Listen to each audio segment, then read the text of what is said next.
Bonsoir. Est-ce que je l'ai bien dit? Je recommence.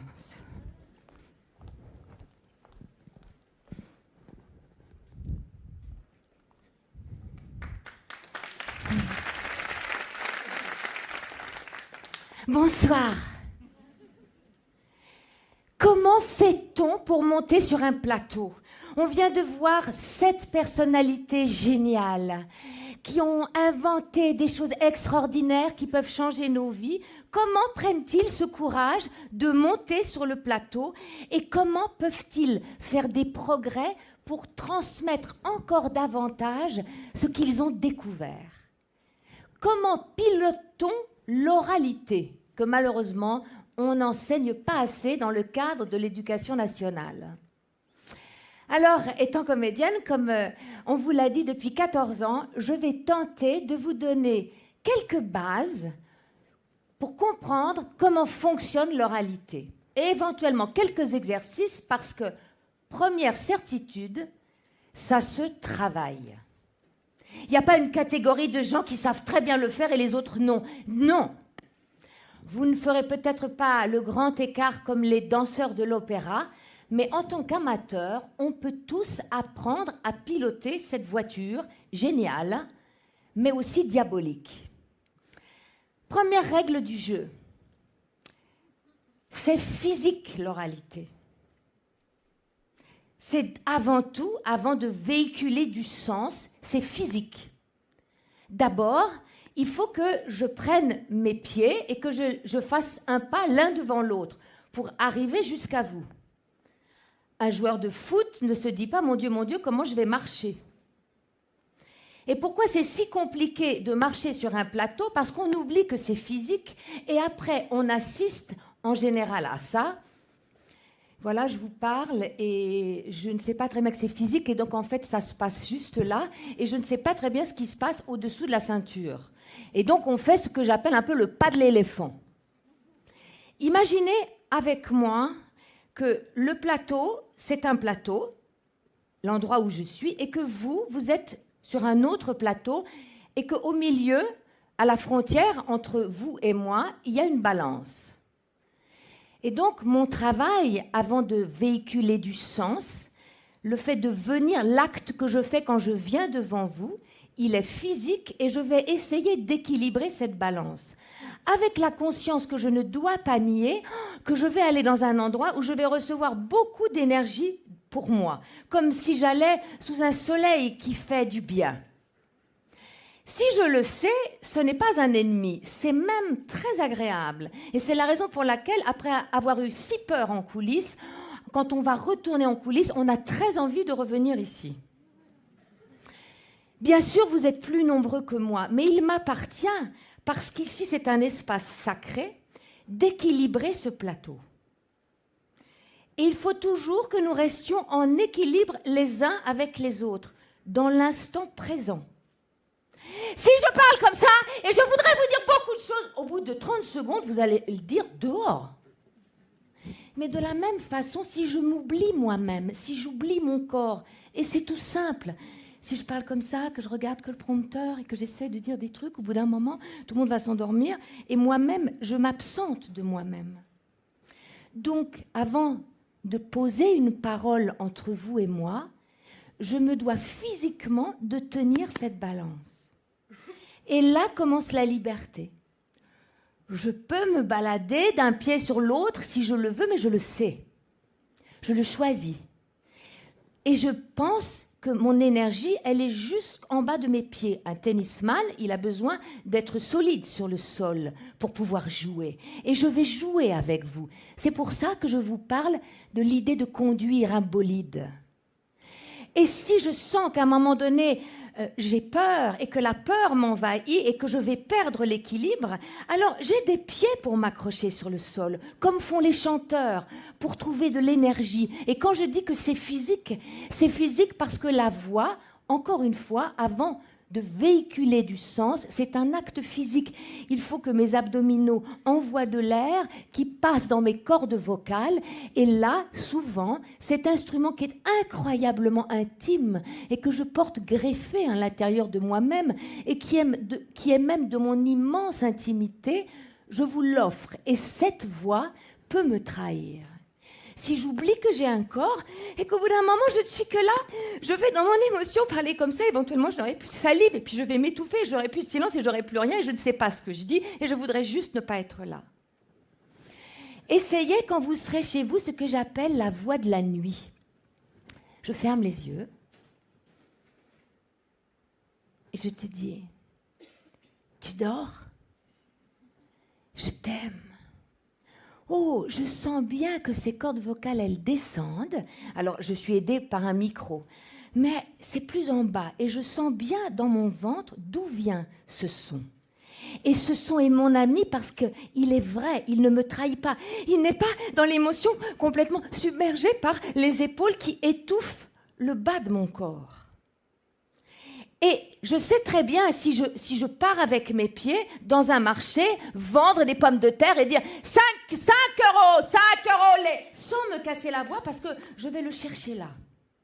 Comme je sais très bien, sans réfléchir, faire Jean-Pierre, faire avec ma voix la distance qui me sépare de Jean-Pierre.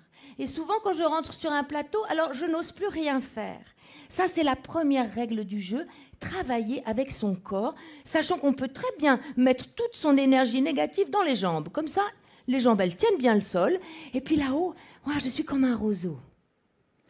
Deuxième règle du jeu extrêmement importante, 3 secondes. En musique, on joue avec le silence. S'il n'y a pas de silence, il n'y a pas de musique. Et moi, si je pense toujours à ma balance, je vois ces 3 secondes qui sont les 3 secondes où nos regards changent quand on est dans une proximité totale, dans un ascenseur par exemple, et que nos regards se croisent. Tu vois? Et toi? Ces 3 secondes où on s'est connecté l'un à l'autre. Alors je vais l'exagérer, mais vous en ferez un exercice chez vous. Bonsoir. 1, 2, 3. Je suis contente d'être avec vous. 1, 2, 3. Je vais sauter en l'air. 1, 2, 3. Je donne de l'importance à chaque chose que je fais. Et surtout, je vous parle. Je ne viens pas tout seul dans une fausse paroi raconter mon intelligence. Je viens pour échanger avec vous. Autre problème, la mémoire. Hey, je suis venue avec mon corps, ok, j'ai attendu 3 secondes, ok, qu'est-ce que je dis? Et dans le qu'est-ce que je dis, on est en avance. Il y a un mensonge dans le mot acteur, acting, parce que être un acteur, ça n'est pas que faire. C'est aussi recevoir. C'est très important dans la vie de savoir recevoir. C'est plus difficile que de faire un cadeau. Alors, je repars avec notre équilibre, mes 2 plateaux et notre balance. Je vais chercher le boomerang. Je vous envoie une balle, je vous fais un petit cadeau et j'attends le retour du boomerang. Bouh, j'ai pas envie d'être là. Il est bon le boomerang. Et quoi qu'il arrive, il n'y a pas c'est bien ou ça n'est pas bien, c'est comme ça. Quand tu lances ton boomerang, tu pourrais dire je pourrais le lancer mieux, mais tu l'as lancé, il doit revenir. Je suis contente d'être là. Cadeau. Oui, vous me renvoyez ce que je vous donne. Mais comme le cœur qui est en mouvement perpétuel, si je ne prends pas, comment voulez-vous que je donne tout le temps en tenant compte de vous? Donc je vais donner mon intelligence, et au bout d'un moment, je ne fais appel qu'à votre intelligence, et on n'est pas là. Et c'est moins excitant. Toute énergie échangée est une énergie émotionnelle. Et pour la mémoire, si j'essaie de ne pas me mettre en avance et de ne pas me dire, mon Dieu, de céder à la panique, l'interdiction ne va pas m'aider. Donc je vais faire au contraire, au lieu de m'interdire quelque chose, je vais m'occuper à travailler pour ne pas céder à la panique. Et pour ce faire, j'ai 2 petits exercices à vous proposer. D'abord, je suis dans le vrai, je suis présente devant vous. Et contrairement à ce qu'on imagine, on a tous une imagination débordante, mais on ne l'accueille pas. Alors elle est là, et au lieu de me dire qu'est-ce que je pourrais dire, je vais m'amuser à dire et à citer tout ce qui me vient. Une grosse crêpe. Oh, un grand téléviseur, un pull blanc. T'as pensé à mettre de l'huile dans la Volvo? J'ai très envie de faire pipi. Si je ne m'inquiète pas et que je cueille tout ce qui me vient, c'est ça l'imagination. Et donc ma mémoire, j'étais venue pour vous dire quelque chose. Et cette mémoire, au lieu qu'elle soit intellectuelle, comme on l'apprend trop mal à l'école, si elle était sensuelle. Et c'est la mémoire d'un acteur. Quand on nous dit « Comment vous faites pour apprendre tout ce texte ?» Eh bien, on crée des petits lits pour chacun des mots, pour que ce mot qui véhicule du sens soit le seul qu'on puisse utiliser à ce moment-là. Comme le jour où ma grand-mère m'a dit « Adieu ».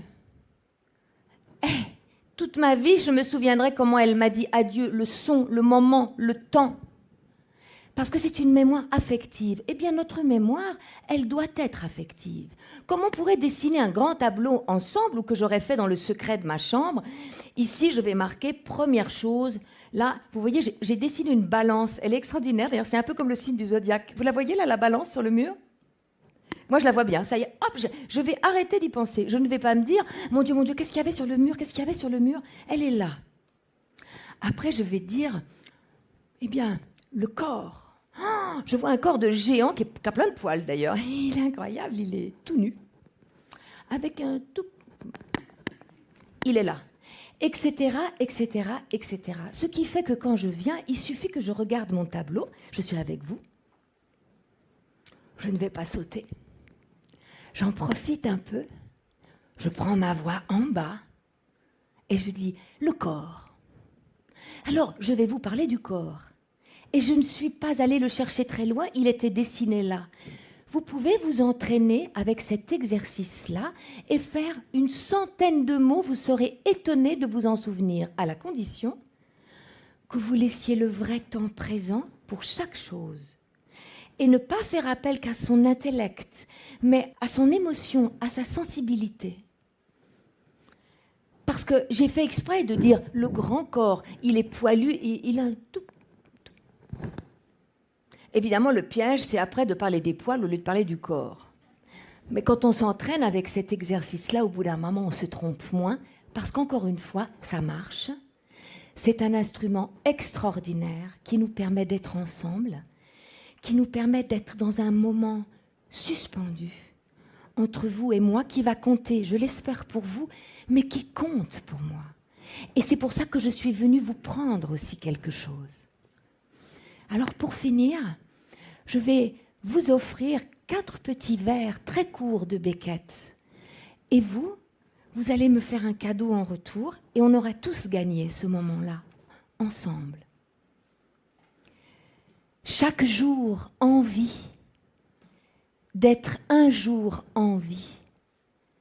Non, certes, sans regret, un jour d'être né.